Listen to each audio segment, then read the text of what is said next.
మత్స్యకన్య.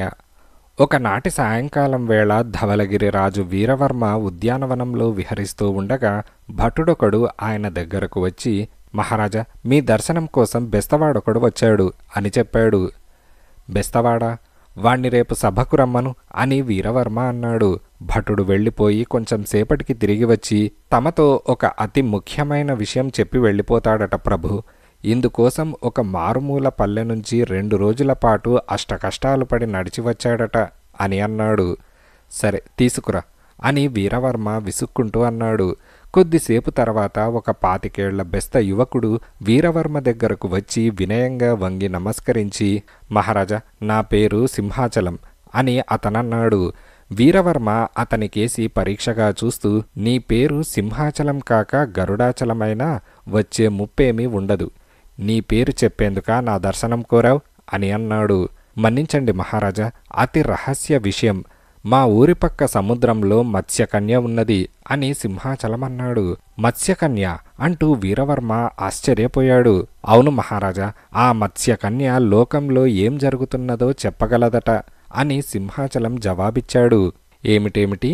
మత్స్యకన్య నీతో మాట్లాడడం కూడా జరిగిందా? సరే, ఆ మత్స్యకన్య ఎలా ఉంటుంది, ఏం మాట్లాడింది అని వీరవర్మ ఎంతో కుతూహలంగా అడిగాడు. అప్పుడు సింహాచలం ఇలా చెప్పాడు. 2 రోజుల క్రితం అతడు భోజనం చేసి మధ్యాహ్నం వేళ పడవలో సముద్రం మీదకు బయలుదేరాడట.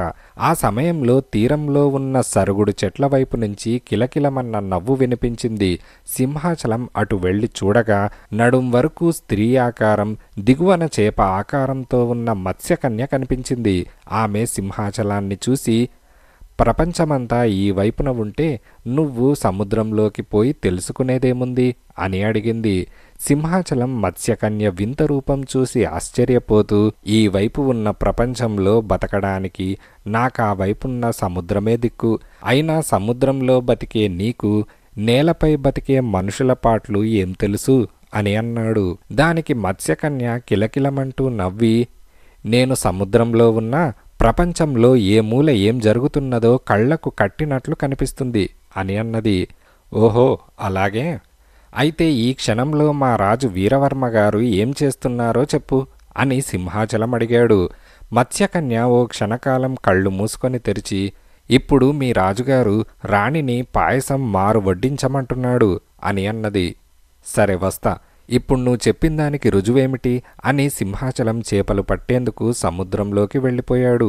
అతడు రాత్రి పొద్దుపోయి తిరిగి వచ్చేసరికి మత్స్యకన్య అక్కడే ఉన్నది. ఆమె సింహాచలంతో, ఇప్పుడు మీ రాజుగారు రాణి వడ్డించబోయిన లేడి మాంసం వద్దంటున్నాడు. చూడబోతే మీ రాజుగారికి తిండి గొడవ తప్ప మరేం పట్టినట్టు లేదు అంటూ సముద్రంలోకి వెళ్ళిపోయింది. సింహాచలానికి ఆ రాత్రి మత్స్యకన్యను గురించిన ఆలోచనలతో నిద్ర పట్టలేదు. ఆమె చెప్పే సమాచారం తనకు ఉపయోగించకపోయినా రాజుగారికి ఉపయోగించగలదన్న నమ్మకం అతడికి కలిగింది. శత్రురాజుల వ్యూహాలు, దేశద్రోహుల కుట్రలు ఇలా ఎన్నో ముందుగానే తెలుసుకుంటే రాజ్యానికి ఎంతో క్షేమంగా ఉంటుంది. సింహాచలం ఇలా ఆలోచించి సరి అయిన కాలిబాట కూడా లేని తన పల్లె నుంచి ఎంతో శ్రమపడి రాజధానికి వచ్చాడు. సింహాచలం చెప్పింది విన్న వీరవర్మకు ఎక్కడలేని ఆశ్చర్యం కలిగింది. ఆయన భోజనం చేసేటప్పుడు ఆ గదిలో రాణి తప్ప మరెవరూ ఉండరు. తను రాణిని పాయసం మారు వడ్డించమనడం, లేడి మాంసం వద్దనడం నిజం. ఆ మత్స్యకన్య గొప్ప దివ్యశక్తులు గలదై ఉండాలి. వీరవర్మ ఇలా ఆలోచిస్తున్నంతలో సింహాచలం ఆయనకు మరొకసారి నమస్కరించి, నాకు సెలవిప్పించండి మహారాజా అని అన్నాడు. సరే వెళ్ళు, నేను రేపు బయలుదేరి మీ ఊరు వస్తున్నాను అని చెప్పి వీరవర్మ తన సేవకుణ్ణి పిలిచి అతడికి 100 వరహాలిప్పించి పంపేశాడు. మర్నాడు వీరవర్మ ప్రయాణానికి అన్ని ఏర్పాట్లు జరిగాయి. కొందరు సైనికులు సింహాచలం ఉండే ఊరుకు వెళ్ళి రాజు రాణిల కోసం సరుగుడు తోటలో గుడారాలు నిర్మించారు. మరికొందరు రాజధాని నుంచి ఆ కుగ్రామానికి రథం, సంబారాలతో ఉండే బళ్ళు పోయేందుకు చక్కని బాట ఏర్పాటు చేశారు. వీరవర్మ రాణితో పాటు సాయంకాలం వేళకు ఆ ఊరు చేరాడు. సింహాచలం ఆయనకు మత్స్యకన్యను తాను చూసిన ప్రదేశం దగ్గరకు తీసుకుపోయి, మహారాజా, ఇక్కడే నేనామెతో మాట్లాడింది అని చెప్పాడు. అయితే ఆ పగలు గాని రాత్రి వెన్నెలలో గాని మత్స్యకన్య వీరవర్మకు కనిపించలేదు.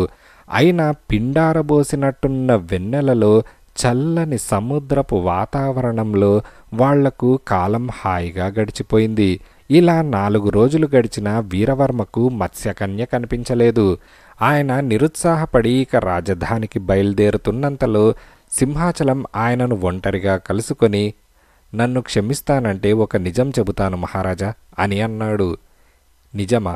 ఏమిటది అని వీరవర్మ అడిగాడు. మహారాజా, మత్స్యకన్య అంటూ లేదు, అంతా నా కల్పన అని సింహాచలం అన్నాడు. వీరవర్మ ఆశ్చర్యపోయి, ఇంత పెద్ద కట్టుకథ ఎందుకు కల్పించావు అని ప్రశ్నించాడు. దానికి సింహాచలం ఇలా చెప్పాడు. అంతఃపురంలో రాణిగారి దగ్గర పనిచేసే లవంగి అనే దాసీ పిల్లది సింహాచలం ఊరే. ఆమె అతడికి దగ్గర బంధువు కూడా. వాళ్ల తల్లిదండ్రులు వాళ్ల వివాహానికి ఏనాడో సమ్మతించారు. అయితే లవంగి తండ్రి ఉన్న ఊళ్ళో జరుగుబాటు లేక రాజధాని చేరి ఏదో చిన్న వ్యాపారం చేస్తున్నాడు. లవంగి అంతఃపురంలో పనికి కుదిరింది. వాళ్ళిద్దరి వివాహం మరొక 2 వారాల్లో జరగబోతున్నది. ఏమాత్రం ప్రయాణ సౌకర్యం లేని అత్తవారి ఊరు నుంచి రాజధానిలో ఉన్న తల్లిదండ్రులను చూసేందుకు రావాలంటే ఎంతో శ్రమ పడవలసి వస్తుందని లవంగికి బెంగ పట్టుకున్నది. రాజుగారు ఒకసారి మన ఊరుకు వస్తే ఆ తర్వాత మన ఊరు నుంచి రాజధానికి చక్కని మార్గం ఏర్పడిపోతుంది అని సింహాచలం అన్నాడు. ఆ మాట నిజమే, కాని రాజుగారు ఆ మారుమూల పల్లెకు ఎందుకు వస్తారు అని లవంగి అడిగింది. సింహాచలం ఆ రోజంతా ఆలోచించి ఈ మత్స్యకన్య పథకం తయారు చేశాడు. వీరవర్మ సింహాచలం చెప్పిందంతా విని నవ్వి, అది సరే, మరి నేను మహారాణిని పాయసం మారు వడ్డించమనడం, లేడి మాంసం వద్దనడం ఈ సంగతి నీకెలా తెలిసింది అని అడిగాడు. ఏదో మాటల సందర్భంలో మహారాణి గారు ఈ సంగతి లవంగితో అన్నది. లవంగి నుంచి ఈ వివరం తెలుసుకున్నాకే నేను మత్స్యకన్య పథకం గురించి ఆలోచించాను. మహారాజా, మీ రాకతో మా ఊరు స్వరూపమే మారిపోయింది. రాజధాని నుంచి మా ఊరుకు చక్కని బాట ఏర్పడింది. లవంగి కావాలనుకున్నప్పుడు బాడుగ బండిలో పోయి రాజధానిలో ఉన్న తల్లిదండ్రులను చూసి రాగలదు అని సింహాచలం అన్నాడు. వీరవర్మ 1-2 క్షణాలు మౌనంగా ఊరుకొని, నీ కాబోయే భార్యతో చేరి చాలా పెద్ద నాటకమే ఆడావు. అయితే ఇందువల్ల నాకొక సత్యం తెలిసి వచ్చింది. రాజు దేశం అన్ని మూలలా పర్యటిస్తే తప్ప ప్రజల ఇబ్బందులు తెలుసుకోలేడు.